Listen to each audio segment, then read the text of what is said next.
Nauwi sa toss coin o kaya bunutan ng pagpapasya sa ilang pwesto sa barangay at sangguniang kabataan matapos magtay ang kandidato.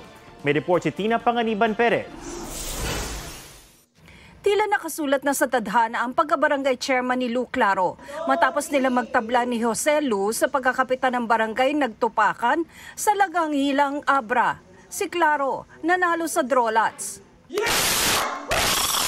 Nakaka-nervyos, stressful since last night. Congratulations sa nakalaban. Malamis Universe naman ang toss coin sa pagdedesisyon sa ranking ng SK Kagawad sa isang barangay sa Coronadal. Draw lots o toss coin ang mga aprobadong paraan ng COMELEC para ma-break ang tie sa eleksyon.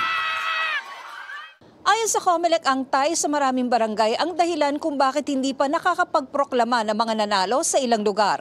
Pero nagbigay na ng ultimatum ang COMELEC. Pero may lugar daw sa Bicol na hindi tie, kundi panghihimasok ng mayor ang dahilan kaya hindi makapagproklama ng nanalo. Huwag niyo kami pakikialaman. Kung bata niyo yung natatalo, wala kami pakialam doon. May ilang barangay naman ngayong araw palang nagbotohan. 5 barangay yan sa Lanao del Sur at Calbayog City.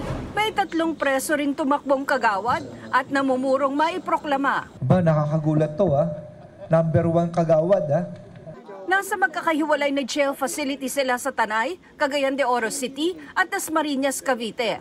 This is partial unofficial po kasi the COMELEC po, siya po yung mag-a-announce noon. Kung acquitted ka, makakapagsilbi sila, lalabas sila Pero kung ikaw ay guilty, malamang yan, may disqualification yan. May 46 ding nanalo na hindi pwedeng iproklama dahil sa mga nakabinbing kaso kaugnay ng eleksyon. Sa kabuuan, sabi ng COMELEC, mapayapa ang naging eleksyon. Yan ay kahit pa may 19 na nasawi at 19 ding nasaktan. Tina Panganiban Perez, nagbabalita para sa GMA Integrated News.